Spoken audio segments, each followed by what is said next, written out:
What's the rarest item in Pokemon history? There's actually multiple answers to this question, as in Pokemon's history there's been a lot of items which are just event exclusive or just unobtainable entirely. And the ones that are unobtainable without exploits are by default the rarest items in Pokemon, meaning that these items are items you'll never have. I'm still working on the title. I'm gonna run the intro now.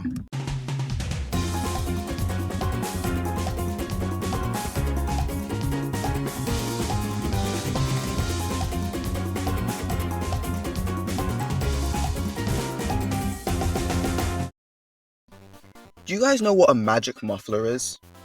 No?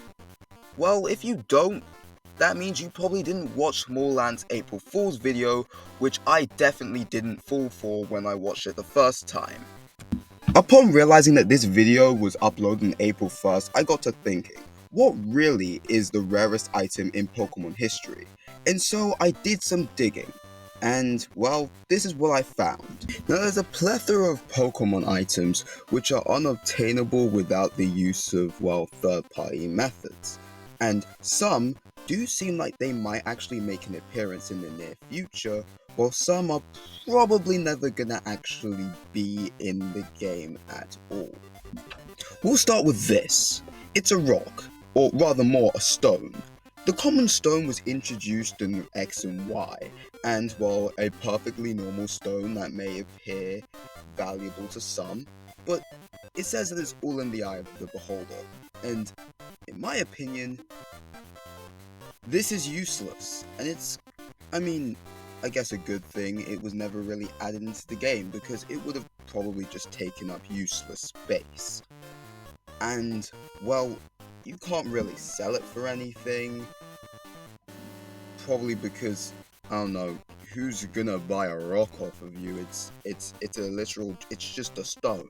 It's called the common stone, and it had no use, and I don't really know how it was meant to be implemented into the game.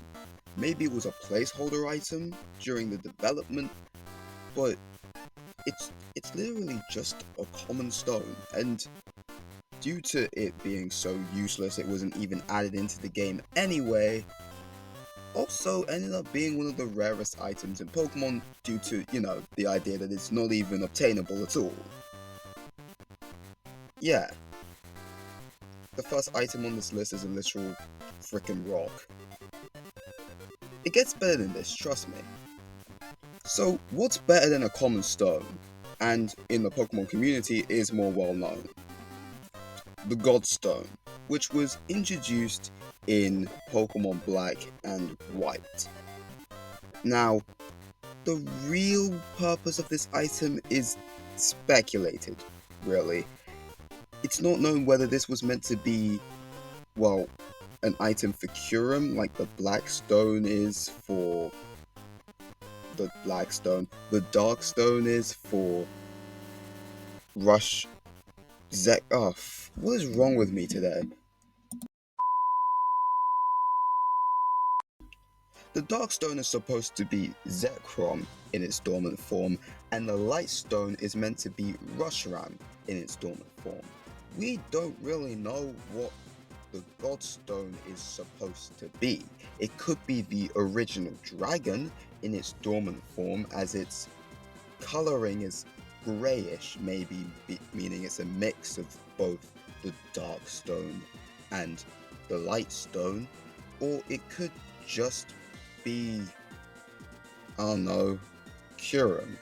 It could just be Kyurem in its dormant state, which, to be fair, if I'm gonna think of Kyurem in a dormant state, I'm gonna think of it sleeping in a glacier, because it freezes everything around it. The Godstone would be more of an icy typed stone if it belonged to Kyurem, because Kyurem is the absence of both Reshiram and Zekrom, in a sense. So we don't really know what the Godstone truly is, but we have a gist of what it should be. The next item would be one that you wouldn't really expect. It's the Cherish Ball. Now, some of you may actually have a few Pokemon from events that are in Cherish Balls, but just because you have them in a Cherish Ball doesn't mean you're ever gonna get a Cherish Ball into your bag. The idea of a Cherish Ball is to signify that this Pokemon came from an event, and that it wasn't caught by you, but, I don't know, met through some mysterious encounter. Cherish Ball isn't actually a Pokeball that you'll ever use, it's just a Pokeball you'll receive rare Pokemon in, something you're supposed to cherish. Having even one Cherish Ball as an item would instantly just ruin the entire idea of the Cherish Ball as a whole. Having Pokemon in a Cherish Ball is supposed to be rare. If you had even one Cherish Ball and infinite resets, even if you got one per save file, you'd still be able to catch any Pokemon you wanted with it, assuming you saved before entering the battle with that wild Pokemon.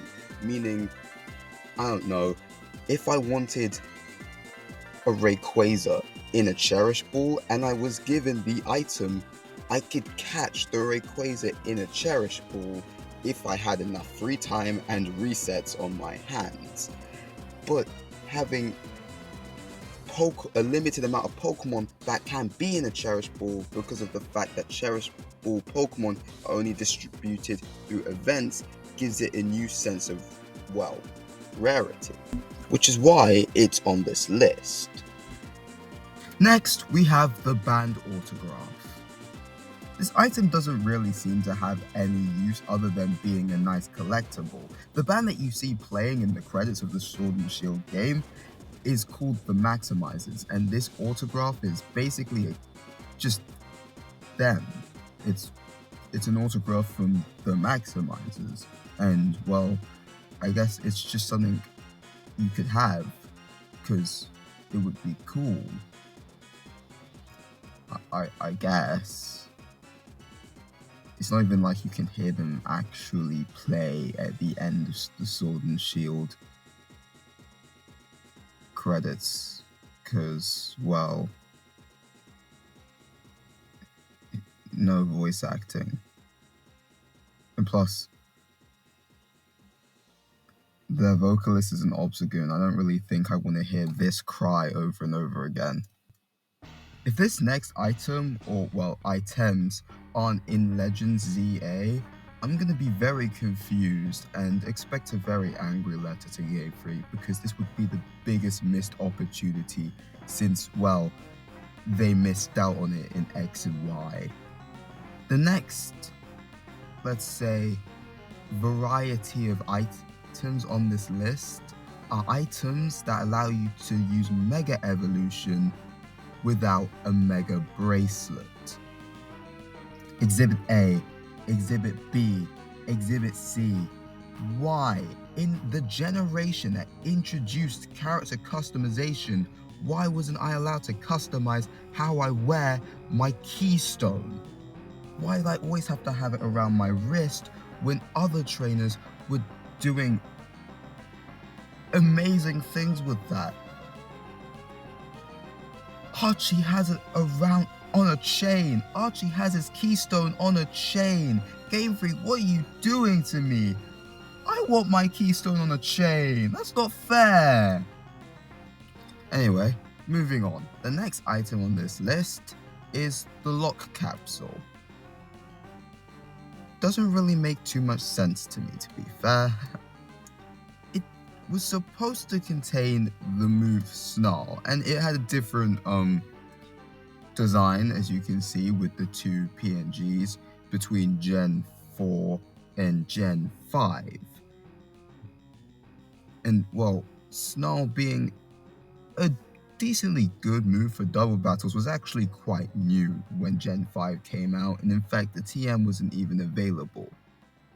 This was supposedly the only way you were going to get it. But it was never actually implemented into the game, and just stayed in the code. that's it for this week's video. A bunch of items that you probably won't get unless it's the mega items for the Keystone, another ZA. That seems very likely. I would be very disappointed if they don't add that in actually. But well, until next time, I hope you hit all your fire blasts, thunders, and blizzards. Keep daydreaming, and I won't see you next week because I've stopped doing weekly uploads. It's a bit too much for me at this point. I'll see you in a fortnight. A fortnight is actually a measurement of 2 weeks, just for those who didn't know that. Alright, bye.